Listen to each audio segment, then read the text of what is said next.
Headlights sliced through the stormy darkness along the rutted dirt road, leading to Sharon's isolated family farm at 11:45 on a moonless Friday night. Sharon, barefoot in faded blue pajamas, her auburn hair twisted into a hasty bun, had just reached to flip off the porch light and head to bed when two gleaming black SUVs glided to a slow, predatory stop at the rusted gate. Her pulse slammed against her ribs.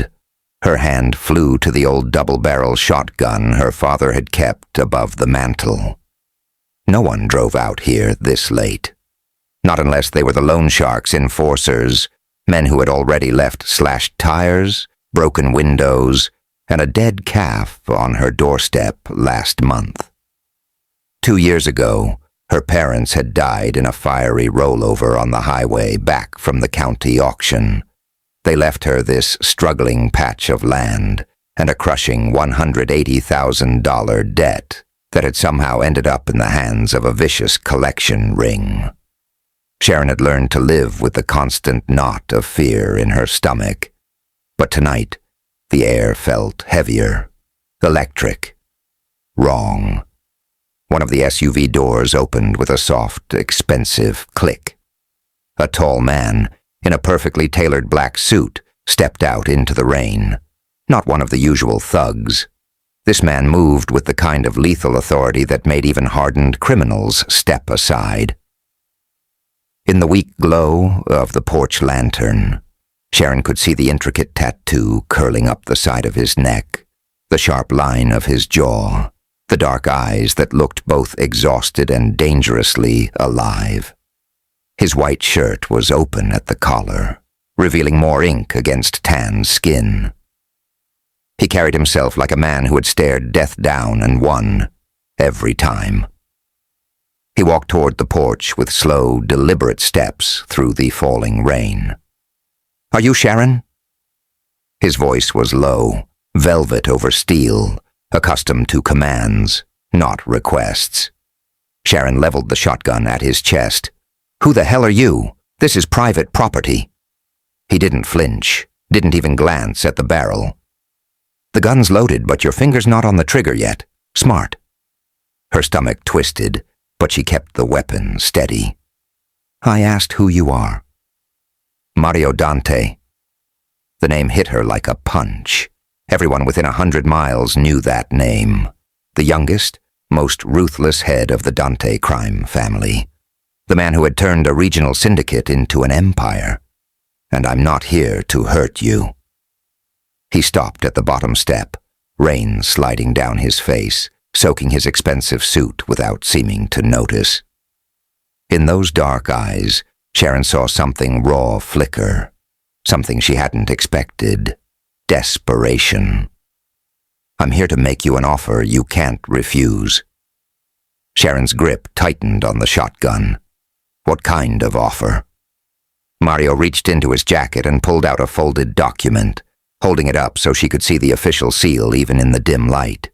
"Marry me, tonight, before sunrise." Sharon blinked, rain dripping from the porch roof onto her bare feet. "What did you just say?"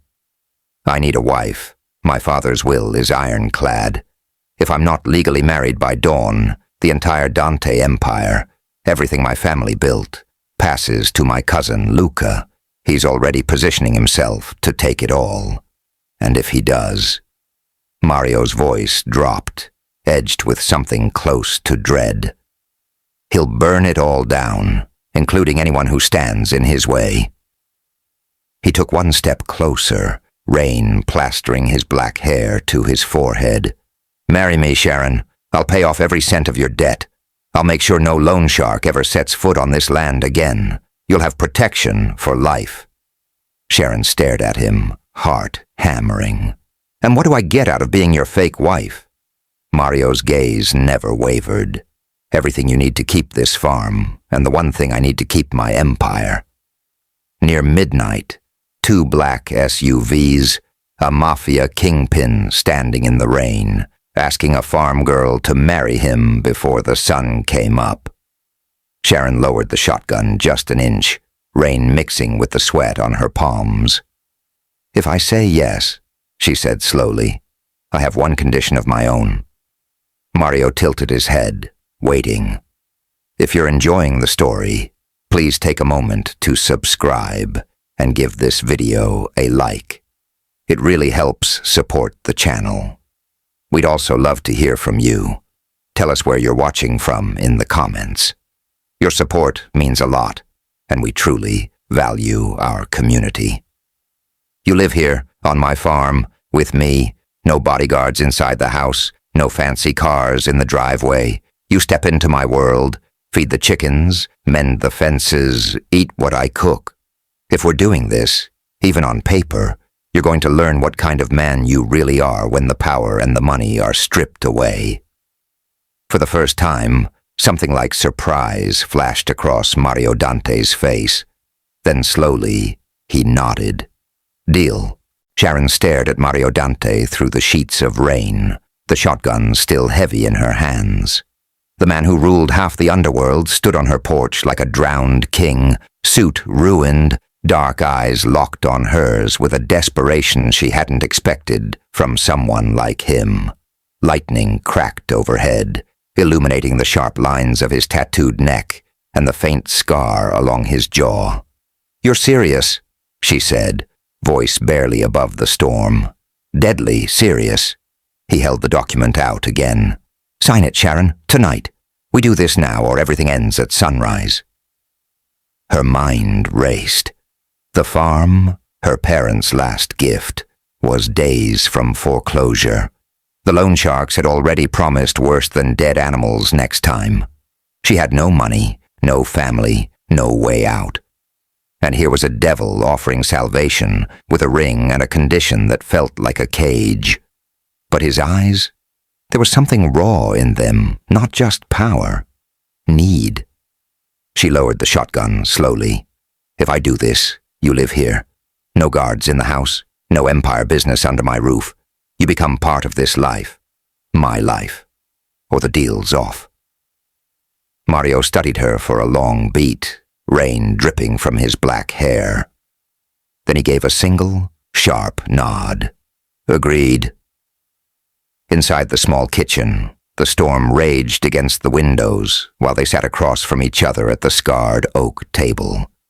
Mario's lawyer, summoned by a single phone call, arrived soaked and silent, briefcase in hand.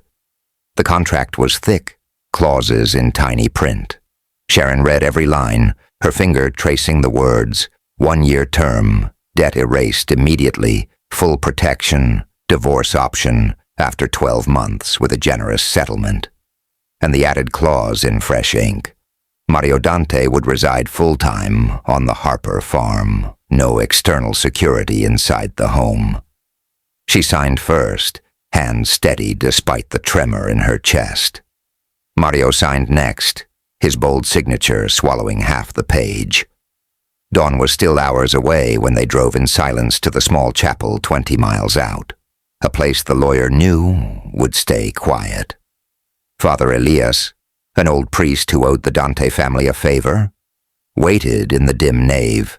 No flowers, no witnesses, only the rain drumming on the tin roof and the flicker of candlelight. "Do you, Sharon Marie Harper, take this man as your husband?" the priest asked, voice soft.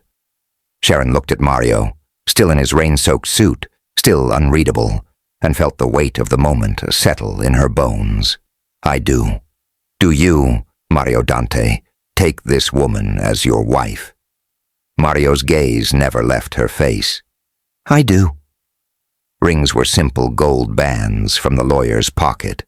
Mario slid one onto her finger with surprising gentleness, his calloused thumb brushing her skin. She did the same, feeling the heat of his hand linger. "You may kiss the bride," Father Elias said quietly. Mario leaned in, slow enough for her to pull away. She didn't. Their lips met, brief, careful, tasting of rain, and something neither of them was ready to name. By the time they returned to the farm, the sky was turning pale gray. Mario's SUVs were gone, He'd sent his men away with a single curt order. He carried only one small duffel bag into the house. Sharon showed him the living room. The couch pulls out. Blankets are in the closet. He set the bag down without complaint. "I'll take it." She hesitated at the foot of the stairs. "This isn't a game, Mario. If you're staying for real." He met her eyes, exhaustion and resolve warring in his expression. "I know." Sharon turned away, heart pounding, and climbed the stairs. Behind her, the most dangerous man she'd ever met stood alone in her quiet farmhouse, already a stranger in his own life. And somewhere in the silence between them, the bargain had just begun to feel like something far more dangerous. The first morning dawned gray and damp, the storm having left puddles in the yard and a chill in the air. Sharon woke before sunrise, as always, pulling on boots and an old flannel. She expected to find the living room empty, Mario gone back to whatever shadowed world he came from. Instead, she found him already awake, standing at the kitchen window in yesterday's rumpled shirt and slacks, staring at the chickens, scratching in the run, like they were enemy operatives. He turned when she entered. Dark circles shadowed his eyes, but he gave her a small nod. "Morning." Sharon raised an eyebrow. "You didn't run." "I said I'd stay." His voice was rough from lack of sleep. "So I'm staying." She handed him a bucket of feed without comment. "Chickens first, they don't wait." Mario followed her outside, the bucket awkward in his hands. The hens swarmed him the moment he stepped into the coop, pecking at his polished shoes and flapping around his legs. He froze, jaw tight, clearly fighting the instinct to draw a weapon that wasn't there. A particularly bold hen lunged for his ankle. Sharon bit back a laugh. "Scatter the feed slowly. Don't panic. They smell fear." He glanced at her, one brow arched. "I don't panic." "Tell that to the rooster." She demonstrated, tossing handfuls in wide arcs. Mario mimicked her after a moment, movements stiff but precise. By the time the last kernel hit the ground, his sleeves were dusted with feathers and his shoes were ruined. He looked down at himself, then at her, and something almost like a smile tugged at the corner of his mouth. "Not bad for a first try," she said. He shrugged. "I've had worse mornings." The rest of the day was the same quiet battle. Sharon showed him how to check the fence line, handing him a hammer and nails. He drove the first nail crooked, the second into his thumb. He cursed under his breath, low, controlled, but didn't stop. By noon, sweat darkened his shirt and blisters bloomed across his palms, yet he kept working, silent and stubborn. Sharon watched from the porch steps, arms crossed. She hadn't expected him to last the morning, let alone stay through lunch. When she called him in for sandwiches, he washed his hands at the sink without being asked, then sat across from her at the scarred table. She slid a plate toward him. "You're bleeding." He glanced at his thumb, wiped the blood on his jeans. "It's nothing." She reached across, took his hand before he could protest, and pressed a clean dish towel to the cut. His fingers were warm, calloused in new places now. For a second, neither of them moved. His dark eyes met hers, and something shifted, quiet, electric, unexpected. Sharon pulled back first, clearing her throat. "Eat, you'll need the strength." That evening she taught him to cook. Nothing fancy, just scrambled eggs and toast. He cracked eggs with careful precision, as if defusing a bomb. But when the first one slipped and splattered on the counter, he actually laughed, short, surprised, real. Sharon froze, spatula in hand. It was the first time she'd heard him laugh. He caught her staring. "What?" "Nothing." She turned back to the stove, cheeks warm. "You just don't seem like the laughing type." "I'm not." He wiped the mess with a rag, voice softer. "But this place, it's different." She plated the eggs and set them on the table. They ate in companionable silence, the only sounds the clink of forks and the distant call of an owl. When they finished, Mario stood to clear the plates without being asked. Sharon watched him at the sink, sleeves rolled up, tattoos stark against the white porcelain. The man who could make entire cities tremble was washing dishes in her kitchen. And for the first time since he'd arrived, she didn't feel afraid of him. She felt something else entirely, something warm and dangerous, flickering just beneath the surface. The third night was quiet. Too quiet. Sharon had grown used to the low hum of crickets and the occasional creak of the old farmhouse, settling. She was in the kitchen, washing dishes, by the soft glow of the single bulb overhead, when the first shadow moved outside the window. She froze. A dark figure slipped past the glass, low and deliberate, then another. Her heart kicked hard. She reached for the shotgun leaning against the wall, just as the back door exploded inward in a spray of splintered wood. Two men burst through, black-clad, faces masked, pistols raised. The first one leveled his gun at her chest. "Where's Dante?" Sharon's hand closed around the shotgun stock, but before she could lift it, a blur of motion erupted from the hallway. Mario moved like smoke and steel. He crossed the room in 2 strides, slamming the first assassin's wrist upward.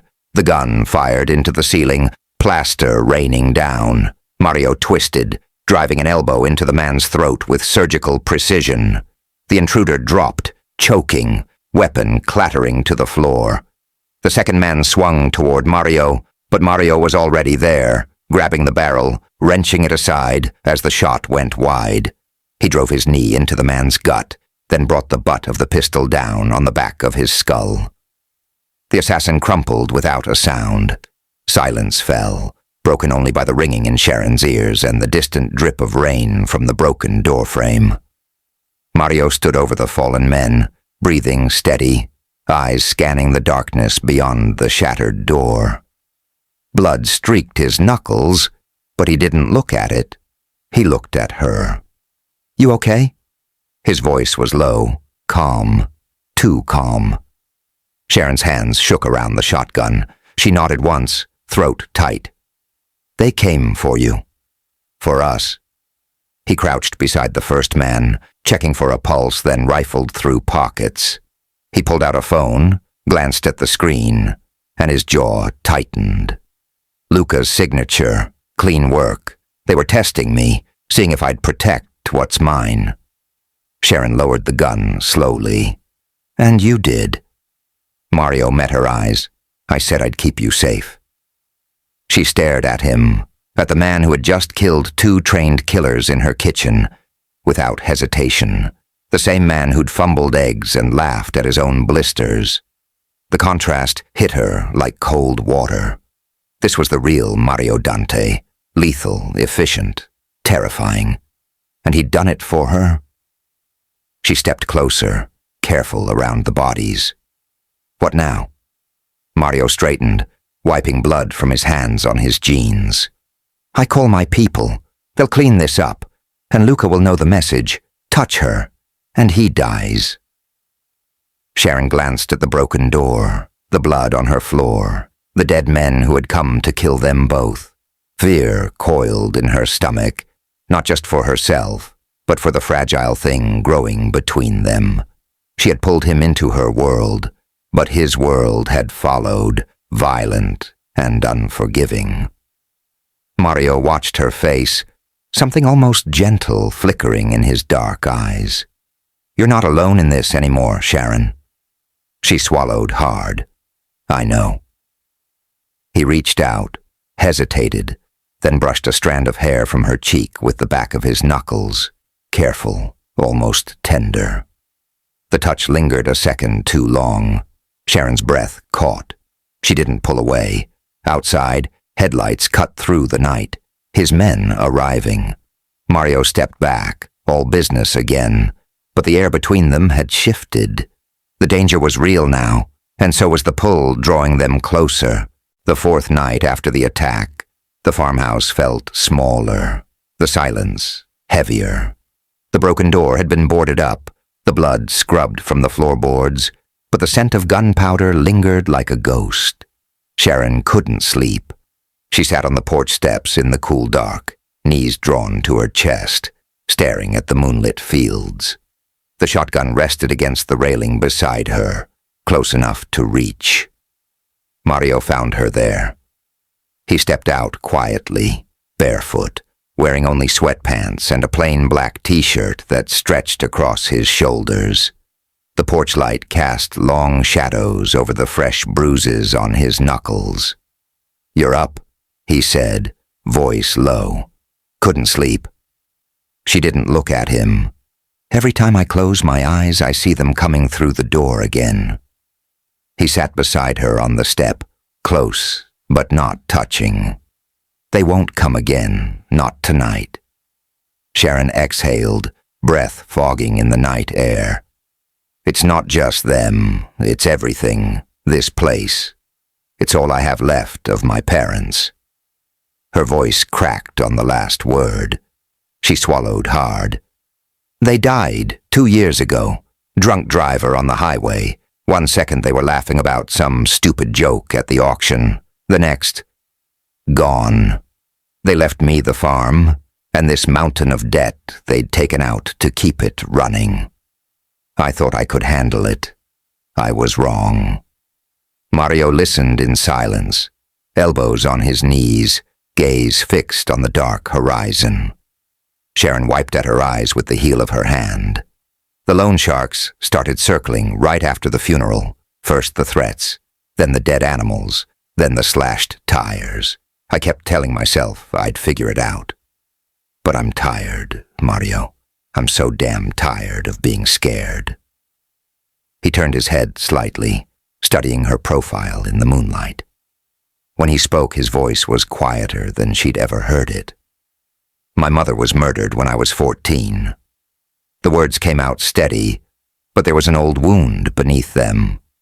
She was the only soft thing in our house. My father, he built the empire on blood. She wanted out. She wanted to take me and leave. Someone found out. They put a bullet in her while she was making dinner. I walked in and found her on the kitchen floor." Sharon's breath caught. She looked at him fully for the first time. Mario's jaw worked. "My father never cried. He just looked at me and said, 'This is the life. You either become harder than the world or the world breaks you.' After that, he wrote the will. Said the only way I'd inherit was if I proved I could build something real, something that wasn't just fear and power. He put the marriage clause in there. Said a man who can't love isn't fit to lead." He let out a short, bitter laugh. I thought it was a joke until the clock started ticking. Sharon reached over slowly and covered his hand with hers. His fingers were warm, scarred. He didn't pull away. "I'm sorry," she whispered. Mario turned his hand, lacing their fingers together. "Don't be. You didn't pull the trigger." They sat like that for a long time, hands clasped, the night wrapping around them. The shared pain felt less like a weight and more like a bridge, fragile but real. "You don't have to be alone in this," Mario said finally, voice rough. "Not anymore." Sharon leaned her head against his shoulder. "Neither do you." For the first time since he'd walked into her life, the silence between them wasn't uneasy. It was something softer, something that felt dangerously close to hope. The sun had long set by the time they finished in the orchard. All day they'd worked side by side, pruning branches, hauling crates of late apples, sweat soaking through shirts and dust clinging to skin. Mario's hands, once smooth and manicured, were now rough with new calluses and faint scars from the wire. He hadn't complained once.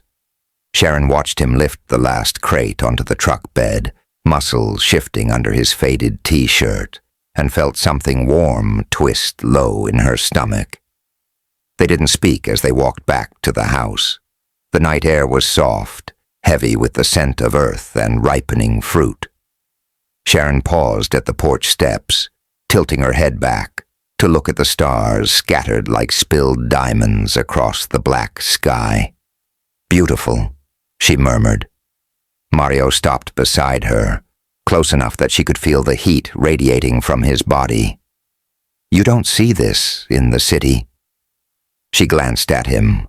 Moonlight carved sharp shadows across his face, the strong line of his jaw, the faint scar along his cheekbone, the dark eyes that had once seemed so cold. Tonight they looked different, softer, hungrier. "No," she said quietly, "you don't."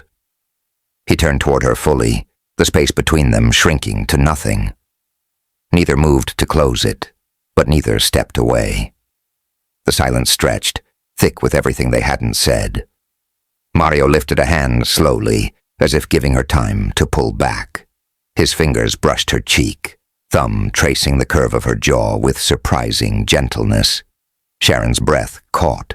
She didn't flinch.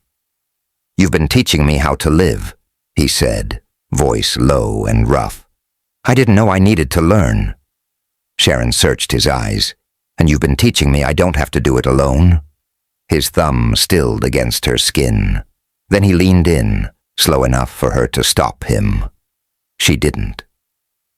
Their lips met, soft at first, tentative, tasting of salt and sun and the day's hard work. Then something broke open. Mario's hand slid to the back of her neck, fingers threading into her hair as he deepened the kiss. Sharon rose on her toes, arms wrapping around his shoulders, pressing herself closer. The kiss turned hungry, desperate, all the careful distance they'd kept between them dissolving in the heat of it. His other arm circled her waist, pulling her flush against him.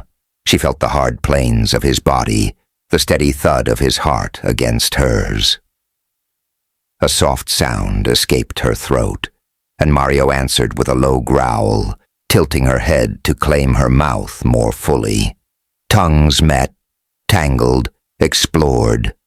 The world narrowed to the taste of him, the feel of his hands on her, the way he kissed her like she was the only thing keeping him grounded. When they finally broke apart, both breathing hard, foreheads resting together, Sharon's fingers were curled into his shirt. Mario's hand stayed at her nape, thumb stroking the sensitive skin there. "That wasn't obligation," he whispered, voice ragged. Sharon swallowed, lips tingling. "No, it wasn't."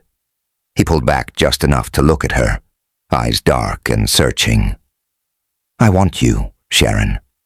Not because of a contract, not because of the farm or the empire, just you."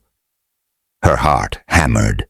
She lifted a hand to his cheek, feeling the faint stubble under her palm. "Then take me." Mario's gaze flared. He kissed her again, slower this time, deliberate, like he was memorizing every second. When he finally drew back, he rested his forehead against hers once more.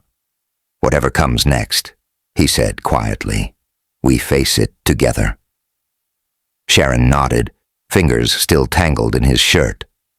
Under the stars, the line between bargain and desire had vanished completely. What remained was something raw, real, and terrifyingly beautiful.